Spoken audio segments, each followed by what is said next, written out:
digamos, a todo el impacto que la pandemia está teniendo en el campo de la salud mental de la población mundial, después podemos particionarlo más específicamente en qué sectores sociales, en qué clases sociales, particularmente en la clase trabajadora, pero también a partir de una reconfiguración de la subjetividad con esto que venía planteando de cómo hoy el término y el acto del distanciamiento social también atraviesa la subjetividad, en el sentido que el principal método de supervivencia frente a un virus que todavía tiene muchas aristas desconocido es mantenerse alejado del otro, o sea, la ruptura del lazo social y el lazo corporal con el otro, lo cual no es gratuito.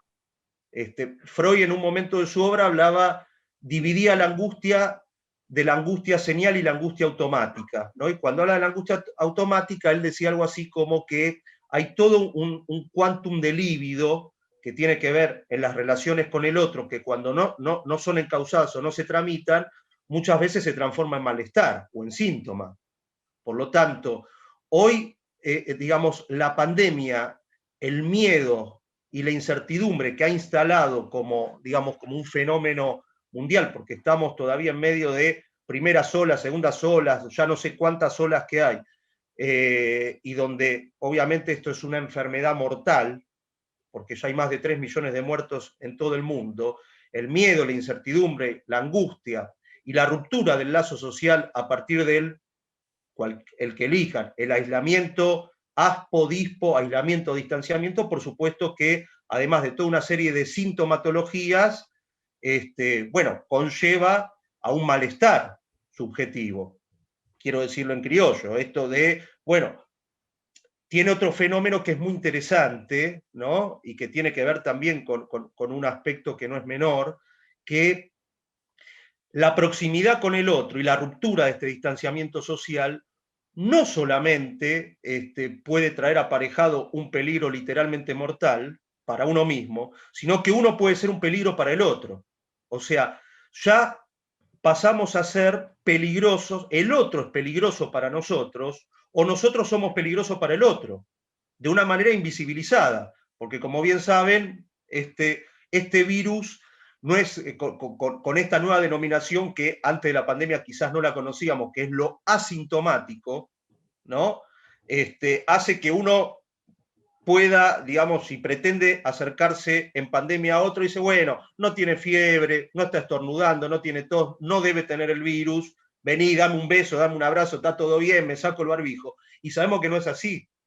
Este es un elemento muy importante porque por las dudas no nos tenemos que acercar al otro. Y esta ruptura del lazo social y corporal, desde luego que trae manifestaciones en la subjetividad y en la salud mental que son elocuentes. Bien. Muchos cuadros de angustia, Bien. cuadros de llamados de ansiedad, que son producto del aislamiento, del no poder ver a nuestros seres queridos, familiares, amigos, etcétera, etcétera, porque podemos terminar muriéndonos o podemos terminar matando al otro. El otro ha pasado a ser peligroso y nosotros somos peligrosos para el otro. Y así tiene que ser para poder cortar o aminorar la circulación del virus. Esto es un fenómeno transversal que atraviesa todas las clases sociales, a todos los países, y que es uno de los epicentros epidemiológicos preventivos que tiene esta pandemia y que tiene un efecto en la salud mental y en la subjetividad. Sí. Muy bien, Roberto. Hugo Coyola, gran compañero nuestro de la Secretaría de Salud. Estamos con el tema de la pandemia, ¿sí? Y cómo afecta hoy en día la salud mental, digamos, de esta enfermedad social o mundial, si se quiere decir. Estamos aprovechando de presentarte a Hernán Skorofit, que como Roberto Barbosa te estuvo hablando, bueno, la primera pregunta tenía que ver con la afectación a la salud mental y Hernán se había explayado sobre eso. Escuché la última parte de Hernán. Interesante esto de que genera el virus, que al ser nosotros los portadores del virus, resultamos peligrosos para el otro. Bueno, me alegra verte, Machuca, después de tanto tiempo que no nos vemos. Me hizo acordar que hace unos cuantos años, 2000 y pocos, tuvimos una reunión una serie de reuniones en la Escuela de Psicología Social de Capital, en la de Pillon Rivière, y una de las temáticas que se trataban era los efectos en la salud mental que pudo haber ocasionado la última dictadura. Y yo decía como idea, que me parece que, bueno, en ese momento, por ahí porque era más cercana también a la dictadura, me resultaba más clara, que una de las cosas que había ocasionado el estado de sitio era que el estado de sitio y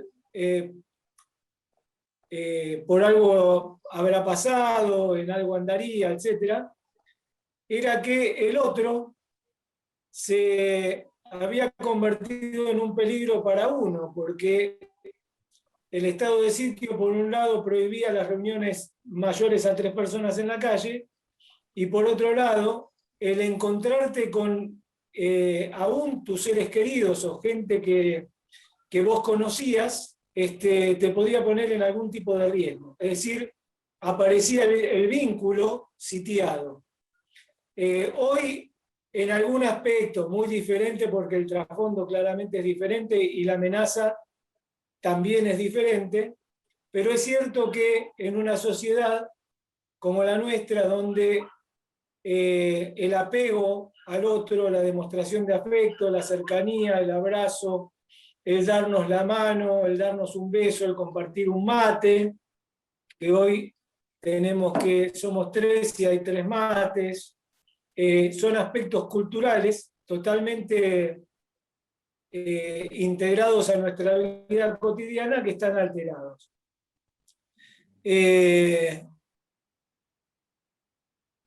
Eso que tiene que ver con la gente que conocemos, si lo llevamos a lo familiar, bueno, hay un montón de circunstancias que han cambiado de la cotidianidad, que no sabemos cómo van a afectar en nuestra salud mental, porque la pandemia lleva más de un año, y un año en un cambio de actitudes seguramente no llegan a conformar una conducta como estructura, pero sí algún tipo de cambio nos va a generar. Y creo que en cuanto a recuperar la distancia anterior, en cuanto a lo corporal, en cuanto a los ámbitos de encuentro, la grupalidad que tanto extrañamos y que de hecho es lo que sigue siendo el principal foco de contagio.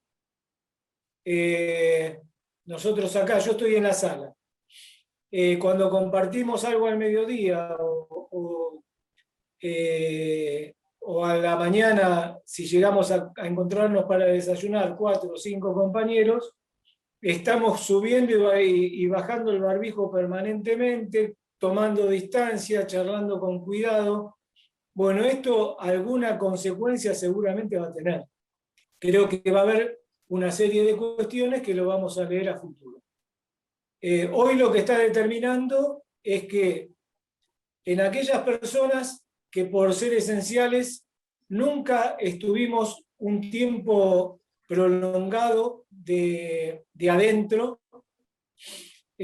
no quiero decir encierro porque me parece inadecuado, confinamiento me parece inadecuado, me parece que las medidas que tienen que ver con el cuidado no deben ser definidas con términos, palabras, conceptos que hacen a la pérdida de la libertad de las personas, porque me parece que no es lo que estamos sufriendo. Lo que estamos sufriendo es una limitación en una serie de aspectos de cómo relacionarnos que hacen a un cuidado necesario, porque el acercamiento es el principal riesgo que tenemos para contagiarnos.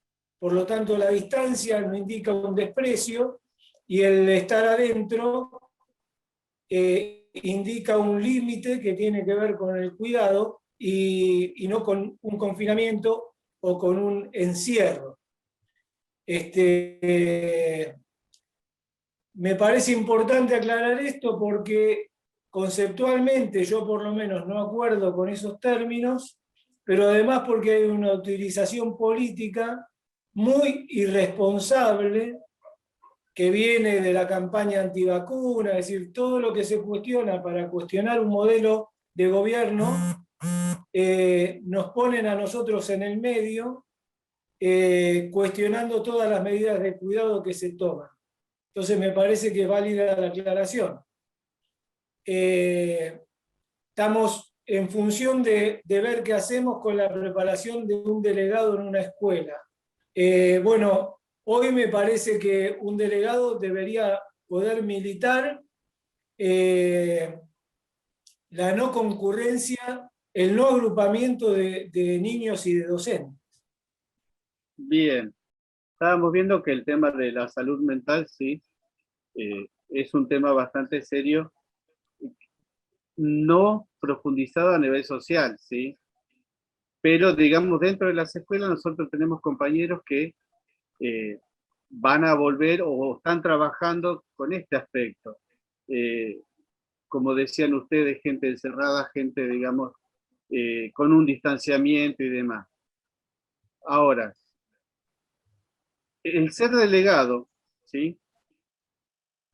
¿Cómo lo definiría, digamos, a un delegado el tema este de la salud mental?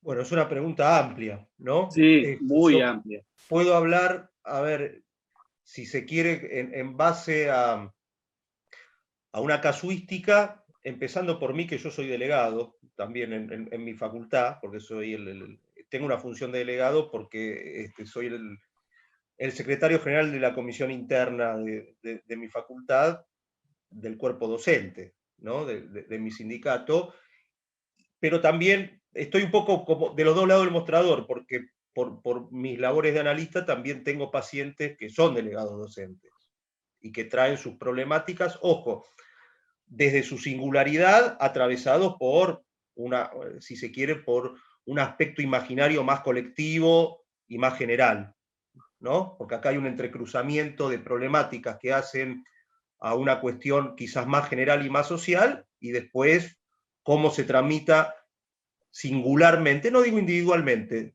ni particularmente, singularmente en cada caso, como decía Freud, en el caso por caso. De hecho, ya que está Hugo, Freud tiene uno de los textos más emblemáticos de lo que algunos por ahí llaman su parte social, que se llama Psicología de las masas y análisis del yo, que el propio Pillon Rivière lo tomaba y mucho, para sus más que brillantes aportes que hizo en vida Pillon en el campo de la psicología social y de la dinámica de grupos, donde cuando empieza dice, toda psicología es una psicología social. Sigmund Freud lo dice al inicio de Psicología de las masas y análisis del yo. Que si bien fue un texto también orientado a la clínica, también toma, obviamente, aspectos que tienen que ver con las problemáticas sociales atravesando a las neurosis de épocas, de cada época. A ver, esto lo hablábamos con Andrés, porque el delegado, a ver, el docente, fíjense que entre otros significantes amos o términos como que antes para nosotros eran casi desconocidos, bueno, algunos quizá lo conocían, asintomático, curvas de contagio, cosas que eran terminologías específicas de un campo clínico y ahora las usamos todos. Vieron que se instala ahora una suerte de binarismo de esenciales y no esenciales a partir de la pandemia, ¿no? Lo cual también es un poco, ya que nos metemos a hablar de palabras que pueden conllevar cierta polémica, como bien decía Hugo, con el tema de encierros, confinamientos, que ha sido uno de los caballitos de batalla de todos los sectores más reaccionarios, anticuarentenas, terraplanistas, antivacunas, que acicatearon la cuarentena o el aislamiento desde el minuto cero, obviamente respondiendo a los requerimientos de grandes sectores patronales que presionaron para levantar, desde que empezó la cuarentena el año pasado, levantar la cuarentena y poder volver a producir y a ganar dinero, ¿no es cierto? Esto creo que es algo consabido por todos.